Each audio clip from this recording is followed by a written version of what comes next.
a Dear Media original podcast. This episode is brought to you by HelloFresh. With HelloFresh, you get farm-fresh, pre-portioned ingredients and seasonal recipes delivered right to your doorstep. So you skip trips to the grocery store and count on HelloFresh to make home cooking really easy and fun and affordable. Delicious dinners are a cinch with HelloFresh's chef-crafted seasonal recipes that come with ingredients that are already pre-portioned, so all you have to do is cook and enjoy. HelloFresh makes it so easy to eat what you love. They customize select meals by swapping proteins or sides or even adding proteins to a veggie dish. And now you can even upgrade to organic chicken or organic beef on select meals, which I really appreciate. HelloFresh knows you're busy, and that's why they take care of sourcing the ingredients for specific recipes. I just got my box yesterday, and I'm so excited because I'm going to make meatloaf, which I don't think I've ever made before. I'm very, very excited. The thing I think is the coolest part is that right now we have so much decision fatigue when it comes to recipes. We have access to more recipes than ever before. And because of that, I don't think we're actually making any of them. So I'm really excited to try something new. My son Oliver, I think, is going to love it. Go to HelloFresh.com/GoodInstinct60 and use the code GoodInstinct60 for 60% off plus free shipping. Once again, that's HelloFresh.com/GoodInstinct60 and use the code GoodInstinct60 for 60% off plus free shipping.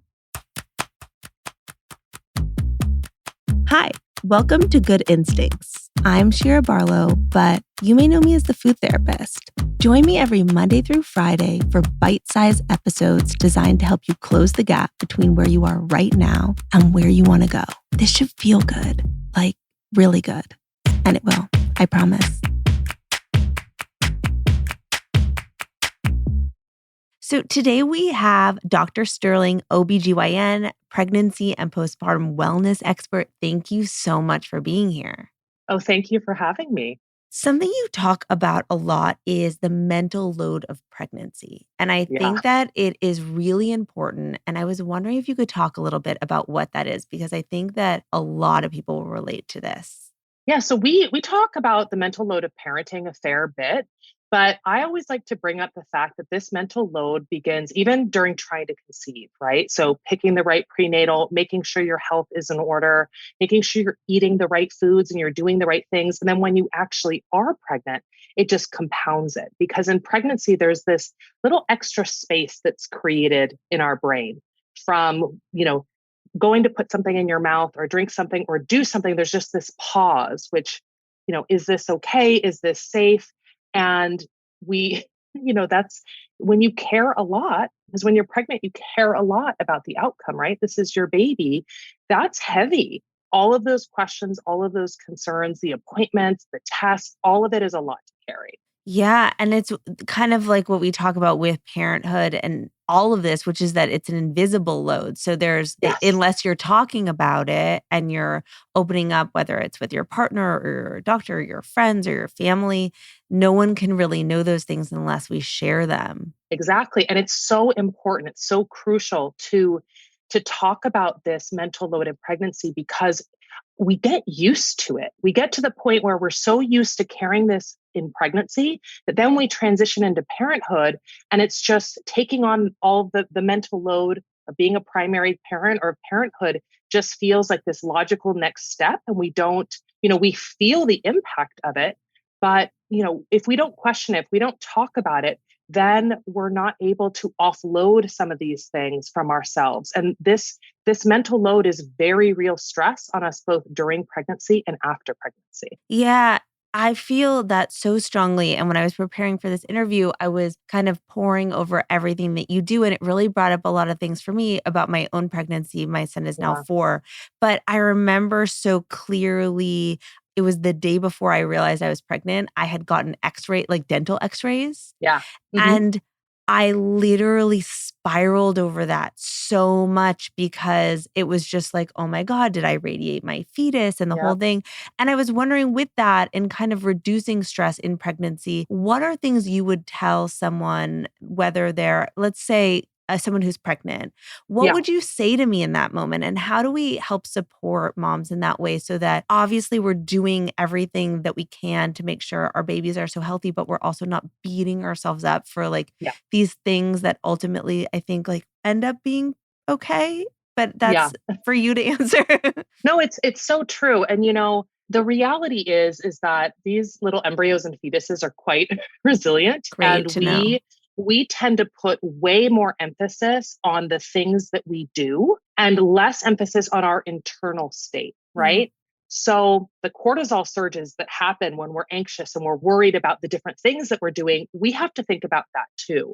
So mm, I like to tell people, and I say this over and over, center your wellness. Okay. So as long as, yes, there are certain exposures that we want to avoid in pregnancy. There's certain things that, we don't want you to get x-rays when you have a 7-week embryo. Okay. Probably when we're, the day before you find out you're pregnant, probably not the biggest deal, but there are certain phases in your pregnancy where we don't want you to be exposed to unnecessary radiation or different, types of food, etc. yeah. However, that's just one piece of this whole picture of wellness in pregnancy and postpartum. And we tend to really focus in on these different areas, these areas that we can control, and it can induce a lot of anxiety. So I just like to remind people of the entire context of our wellness, and that can be the first step to stopping the spiral. It's Yeah. sometimes not all that we need to stop the Yeah. spiral, but it can be a first step to realize, oh, okay, this is just one piece of the puzzle. And this one little thing is unlikely to have, the negative consequences that I am imagining in my mind. I love that. And I think starting off by saying that these fetuses are resilient, it's not for then us to go like start chain smoking and day drinking the whole, all of that. But Yeah, it is that like these little things, assuming everyone's being really thoughtful and obviously cares so much and the whole thing, that the stress piece matters too in the spiral. exactly. Another thing that you talk about a lot that it really, really resonates with me is this idea of honing your intuition, whether Yeah. it's in preconception, conception, pregnancy, parenthood. I think that it is such an important skill to hone. And I was Yes. wondering, in terms of you, what are some things that you feel like, in terms of flexing that muscle, you would recommend to someone and how important it is to focus on that intuition piece, which I think a lot Yes. of medical providers don't necessarily empower people to think about. And I love that that's really a focus of yours. So, yeah, I mean, I'm very evidence-based and science grounded, Yep. but I am also woo-woo. I you love know, that. I'm I'm Jewish, so I'm a very spiritual person, and Same. I'm a practicing Jew, and so that's a big part of my life. So I have this fundamental belief that in the best of circumstances, our children are our soulmates. So that when we are in tune with our soul and our purpose, we are in alignment with them. Mm, So I believe that in order to be the best parents, it's not that we have to make the best decision at all times. We don't have to put the pressure on every single decision we make. It's actually the reverse. I believe in order to make the best decisions, we have to believe that we are the best parent for our child. And so ah, we lean in to our soul, our alignment, so that we can be in alignment with our children. So the best way to do that is really to ask yourself questions.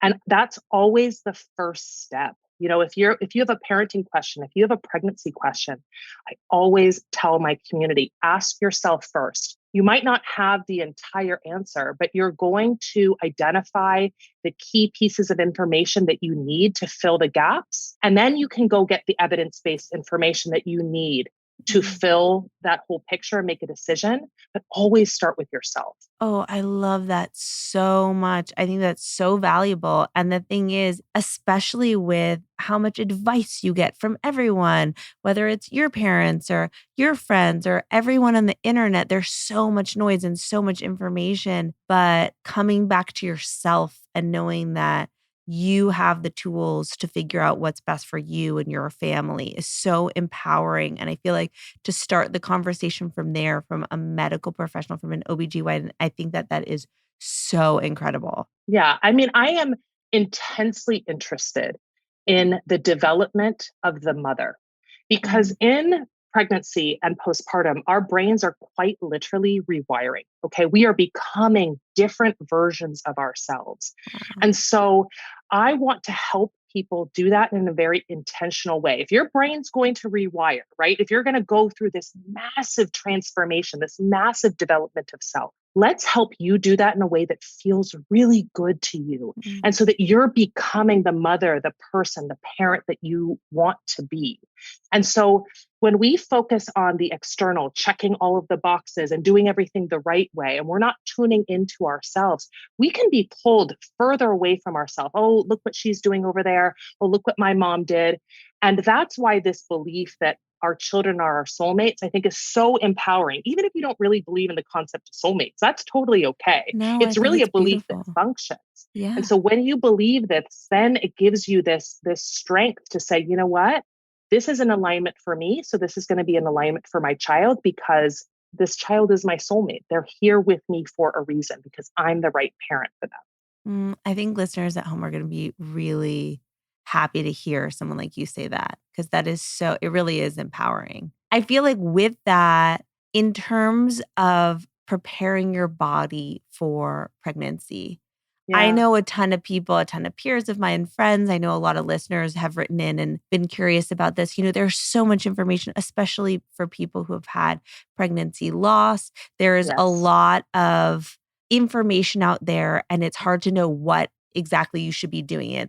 You should be eating sweet potatoes, you should be doing acupuncture, all these things. Like we know we should be reducing stress and these other basic things. But I was wondering, hearing from you, I think it would be really helpful to know what are some really helpful things to do to prepare your body for pregnancy? Yeah, I think that's a great question. And I think that, first of all, it all comes back to centering your wellness. Okay. So if you are finding yourself kind of going down this path of, I need to do all of the things to prepare, and it's making you feel stress. Okay. You're feeling those cortisol surges of, oh, what about this? I read this. That's not helping you with your wellness. Right. So you just want to keep the big picture in mind. Yeah. So that's number one. Number two is find a really good provider and do a thorough preconception visit. Mm. And that is a visit where we look over your family history, your past medical history. We can offer you some genetic screening so that you can make sure that there's not something that is going to pop up in your first prenatal visit, an ovarian cyst, a breast mass, something like that needs to be worked up. Let's just avoid having to find something new at a first prenatal care visit. Okay. So that's the very Western medical side of things. Yeah. Okay. The other side of it is that trying to conceive can be quite emotionally overwhelming. Okay. In positive ways and in negative ways. And so if you see this as a journey to meeting your soulmate, Mm. understand that you can center your well-being, finding joy, okay? Centering your mental wellness, your mental health.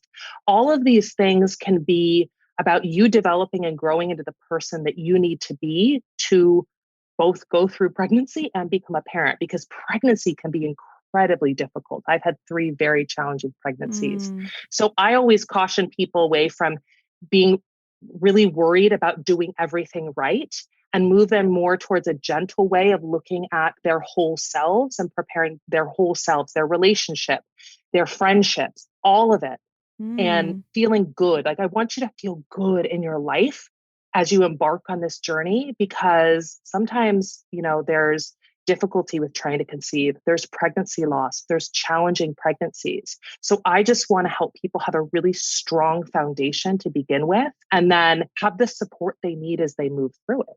Ooh, I love that you said that. I've never heard someone speak about it like that in terms of bolstering up your relationship and your friendships and all the things that you're really going to need in that moment right after. You never need anyone or anything more than your people and your loved ones and your community. So I Yes. think that that's really an important message. It's one of those things that I think that people, when you are trying to conceive, when you were saying the whole thing about you're anxious and then you feel anxious about feeling anxious. And Yes. I know in my work, just with food and helping people through, roadblocks with food. That happens a lot where, people will be really stressed. They'll indulge in this unthoughtful Right. way and then feel really bad about that. And then they'll eat more because of that. And I think it's Right. this cycle, like this eat, repent, repeat cycle where you're then stressed about feeling stressed. And so I Yes. love this idea of, centering your wellness and also bolstering up these really important pillars that you're going to need that end up not being a part of like the medical conversation, but really should be. They should. And, it truly is evidence-based. I mean, we have a lot of evidence that shows that people who have healthy, robust relationships in their lives have better health. Mm, Okay. So this is all evidence based. It's just that it's very difficult to take some of these studies and apply it to our healthcare system because our healthcare system is so broken. Because our healthcare system is broken, it really impedes our ability as doctors to really do what we set out to do, which is to heal. mm, That is what we're here to do. That's what I was called to do. But the healthcare system is so broken that we're being whittled down to these kind of like hollow versions of ourselves as right. physicians. And we're not able to really do what we set out to do when we were 18 years old and we were, applying to college and like pre-meds. Yeah. We've been whittled down. But this is evidence-based. This isn't just like woo-woo stuff. This is Yeah. very real. No, I love that. And it makes a lot of sense. And it's these things that you know intuitively, but maybe like in some cases wouldn't be shown in a longitudinal study. But in this case, it sounds like there is actual real research, which makes a ton of sense. Yes, yes. There's fantastic research on this. But, again, the healthcare system doesn't prioritize these Yeah. types of conversations, okay? And the healthcare system does not prioritize women either. Right. So we have to go around it. We have to have podcasts like this and talk about this outside of the system because the system makes it very difficult for us to do our jobs in a way that really centers the human being. In terms of food, Yeah. because, there's kind of these obviously there a lot of the recommendations make a ton of sense. Then there's kind of other recommendations. I was wondering if you felt in terms of empowering people to listen to their gut and all of that, are some of these rules flexible? People, I think, essentially want to know what kind of the hard and fast rules are and what they can kind of feel more empowered to figure out for themselves, if you feel comfortable. Yeah, of course I do. For me, it's all about I provide the information. I don't want to tell you what to do. Right. I truly am about providing information. Okay. And you make the best decision for you. Have I had a piece of sushi here and there in pregnancy of raw fish? Yes, 100%. Yeah. That was a calculated risk for me. I understood the risk. Okay, there's a risk of food poisoning. I feel really safe and comfortable with this source. So today I just need this my husband's eating the piece of Yeah. sushi. I'm just going to do it. I'm just Yeah. going to do it. But, maybe I'm not going to have raw sushi like 3 times a week. Right. That risk is too high for me. But what risk you as an individual are comfortable with, that's different. And so I want somebody to feel really good and solid in their decision. If you're going to eat a piece of sushi and then stay up all night worrying about Right. that, then it's not right for you. Right. It's not right for you. So I think that, understanding that when it comes to food, by the way, and this, there's no such thing as a risk-free food Right. for a foodborne illness or listeria. I mean, Right. we've had outbreaks of listeria in ice cream, Romaine right? lettuce. So Yeah.